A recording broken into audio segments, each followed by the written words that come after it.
Hi, I'm Hazel, and this is your guide to the Earseeker pet battle on Argus. We'll start with a fast strat for everyday world questing, and then go through family-specific teams for doing the Family Fighter achievement. Earseeker lives here in the Antoran Wastes. I don't know why he's seeking ears, but I'd love to find out. First up, the fast strat. This also doubles as the Dragonkin strat. In your first slot, choose a sacrificial dragon, doesn't matter what it is, it could be a level 1.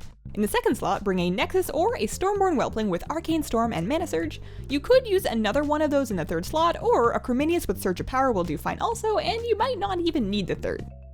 Start with your sacrificial pet and feel a little guilty as it gets horribly destroyed. Once that tragedy's over, bring in the Whelp, use Arcane Storm, and then Mana Surge. You get 2 free rounds to just lay into him after Antaen Cannon, which is only fair after what he did to our buddy. If you have a less optimal braid of Whelp, you might need one more smack from the third pet, but either way, we're good. Next, we'll do Aquatic. In the first slot, grab any pet with Surge. In the second slot, a Moonshell Crab with Arcane Slash, Shell Shield, and Moon Tears, and third is an Emerald Turtle with Emerald Bite and Shell Shield. Start the fight and use Surge, because after that, your first pet is literal toast. Bring in Mr. Moonshell, lay down a Moon Tears, and then armor up with Shell Shield. After that, Arcane Slash 4 times and then reapply Moon Tears. At that point, the cannon comes out and now it's turtle time. Use Emerald Bite, then a Shell Shield for safety, and then just mash your Emerald Bite to win the battle. That brings us to critters. I've got my Sneaky Marmot with Jab, Blinding Powder, and Smoke Bomb, and then 2 snails with Ooze Touch and Shell Shield. Starting with the Marmot, use Smoke Bomb. After dodging the danger, switch in a snail. Use a Shell Shield and then go in spamming your Ooze Touch button until your snail dies. Bring the Marmot back and Smoke Bomb to once again avoid the cannon. Bring in your other snail and do exactly the same thing. Shell Shield and then mash Ooze Touch until you're all out of ooze. That takes us almost all the way there. You could probably just jab him, but for fun, I'll use Blinding Powder to make him miss his cannon and then jab him to death. Next, we'll do Elemental. I've got my Jade Fire Spirit set up with Jade Claw and Fade, and then the Tainted and Fetid Wavelings both with Ooze Touch. Starting with the Spirit, use Fade, which scoots you out of the way and brings out a random Waveling. They're both the same, so it really doesn't matter which. Apply your finger to the Ooze Touch button and wiggle it prolifically. That is your only job. That should get him well below half health. Bring in the second Waveling, continue Ooze Touching, and then Waveling 2 eats that cannon. At that point, the Jade Fire Spirit can just mash Jade Claw and handily finish the fight. If there is a lot of health left on Earseeker, you can throw up an Emerald Presence, but otherwise just claw away. Next up, we've got Humanoid. I'm using my faithful old Anubisath idol with Crush, Stone Skin, and Deflection, which is also known as the usual. In slot 2, I've got the good old Kunlai Runt with his usual, which is Takedown, Frost Shock, and Deep Freeze, and third, just any pet with Gift of Winter's Veil. Starting with the idol, use Deflection, followed by Crush, and then Stone Skin. Then, use Crush a total of 4 times, reapply Stone Skin, and then use Deflection to avoid the second cannon. After that, go back to spamming Crush until your idol dies, which takes us pretty far through Earseeker's health bar. Bring in the Runt, go Frost Shock, and then Deep Freeze, and then mash Takedown for as long as it lets you. To wrap things up, just chuck a nice Gift of Winter's Veil at him. That'll do it. That brings us to Mechanical. In slot 1, bring a pet with Explode. I'm using a Black Fuse Bombling because of his generous health pool, but a Zeppelin will do fine. In slot 2, I've got my Pocket Cannon with Arcane Shot and Explode.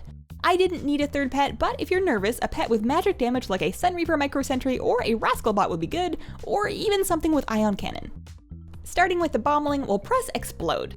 Probably could have zapped him once first, but Swing in the Pocket Cannon and press Arcane Shot 4 times for a total of 2 shots. Then use Explode and that should more than do it. Next up, we've got Beast. I'm using a Scalded Basilisk with Bite and Feign Death, a Thaumaturgical Piglet with Ooze Touch and Arcane Dash, and then a Void Stalker or similar Void Lizard with Blink Strike. You could probably swing this with a pair of Zandalari Raptors behind the Basilisk, but I like my purple piggy. Start with the Basilisk and use Feign Death to dodge the scary cannon.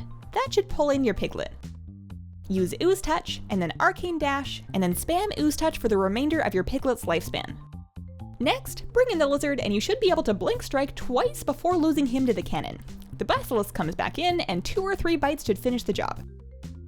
Next up is Flying. I've got my Sentinel's Companion with Dark Talon, Soul Rush, and Ethereal, an Icky with Black Claw and Flock, and a Royal Peachick with Arcane Storm and Feign Death. The Peachick could be swapped for another Feign Death birdie such as Chi-Chi or the Pterodax Hatchling. Start with the Sentinel's Companion and use Ethereal to dodge the cannon. Then use Dark Talon twice, then Soul Rush, then back to Dark Taloning. The reason that we wait on Soul Rush is just in case we do stun him, there's no sense in stunning him while he's still recovering. After the owl dies, bring in the Feign Deathbird. I've got 1 round until cannon, so I'll use Arcane Storm and then Feign Death. A cooldown tracker like the pet tracker one you see here is really nice to make sure that you don't miscount the cannon cooldown. Feign Death brought out Icky, so a quick Black Claw and Flock will wrap things up nicely. Next, we'll do magic. This is an easy family for this guy, and there's a lot of ways to do it. For simplicity's sake, I'm using triple mana worms with feedback and deflection. I'm only really gonna need 2 of them. Start with deflection, and then spam feedback. It's quite straightforward. Always use deflection to avoid cannon, and otherwise just glue your finger to the feedback button. Works good. Last, we'll do Undead. I've got my little ghastly kid set up with Ethereal, and then any 2 fragment emoji pets with Spirit Firebolt and Soul Rush. I was gonna mess around with trying to Reflective Shield and Antaen Cannon, but it's just unnecessary. Start with the ghastly kid and use Ethereal. Then switch to either fragment. Use Soul Rush, then Spirit Firebolt until Soul Rush is back up and use it 1 more time. After fragment 1 dies, bring back the goat, Ethereal to avoid the second cannon, and then swap to your other fragment. Soul Rush, then back to mashing Spirit Fire, and he should be handily vanquished. So that's Family Fighter Earseeker. Thank you so much for watching. Subscribe for the rest of the Family Fighter guides and other super cool WoW videos. Let me know what you think, share your own strategies in the comments if you like, and have a wonderful, wonderful day. Bye!